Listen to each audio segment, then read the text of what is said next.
When it comes to running our tabletop role-playing games, we want to give our players as much agency as possible. But the question is PC death the loss of agency?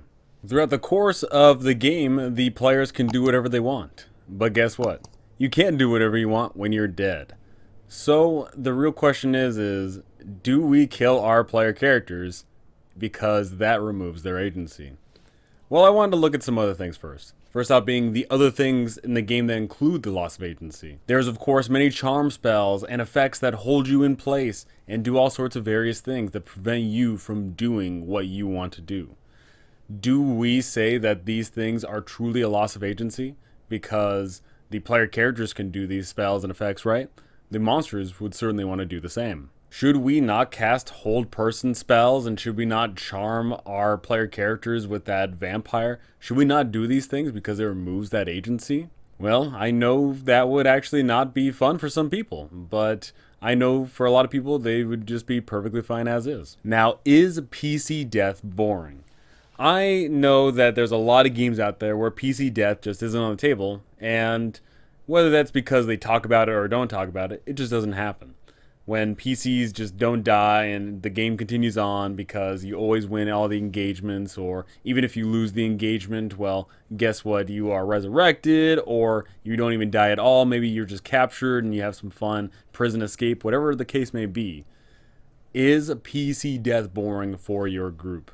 It certainly can be, right? If you have PCs dying every single session and you can't make any headway and you have no character development and nothing comes from it, it certainly can be boring. But I personally believe that PC death isn't boring, especially when you get attached to these characters, when you really get to know them more, because that makes the gravity of the situation so much more harrowing and a lot more intriguing when you know and love these characters and they could potentially die. But let's say you are running one of those games where PC death just isn't on the table. Are you guaranteed to win? No, of course not. You shouldn't be guaranteed to win. If you're guaranteed to win, what's the point, right? If you are absolutely for sure always going to win every single fight and every single engagement, and whenever you talk to anybody you always get whatever you want, and you can do whatever you want at any time, that will get real old real quick. You need to have loss in the game, because without loss, winning is hollow. Now, what are the alternatives to PC death? I mentioned before, but we have the PCs being captured, the PCs getting beat up and thrown somewhere else. Maybe they do die, but they have to pay a price back at town, and that could be a fun game where the PCs are constantly dying and they keep on getting further and further into debt, and they have to do crazy things to get out of debt. That's a fun little game right there. But another alternative is the fact that maybe a Deus Ex Machina shows up whenever the PCs are about to TBK. Maybe the players get into lots of engagements and they win a lot of them, but then there's that one where they're rolling bad and they made the poor decisions and TBK's right around the corner, but then something happens. You can do that every once in a while and it's fine. But if you have it where they're getting saved at the last second every single time, that will also get real old real quick. Now, at the end of the day, it really comes down to the adventure at hand and what you signed up for. Did you sign up for a hardcore, nitty-gritty, death spiral game where PCs are dying left, right, and center?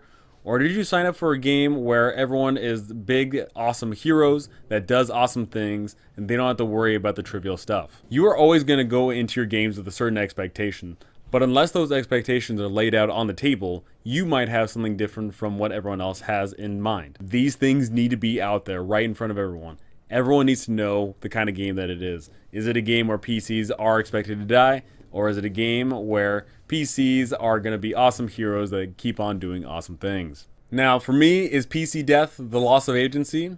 It certainly can be.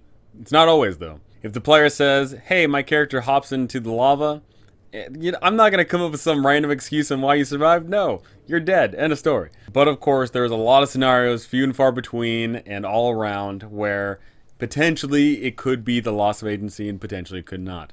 Really comes down to their expectations and what they want out of the game. So put this out there. Ask your players what they want out of the game. Is PC death just not cool, or is PC death a-okay in your books? So go ahead and tell me. Do you remove any instance of the players losing their agency in the game, or do you keep in the usual accoutrement? Do you find PC death boring, or does it liven up your game? And if PCs aren't dying, what alternatives do you use in your game? Go ahead and tell me those things because I would love to hear it. But that's going to do it for me. Thank you for watching. Thanks for listening. And thank you to my amazing patrons. You guys are absolutely incredible. Thank you so very much. And I cannot wait to see you all in the next one.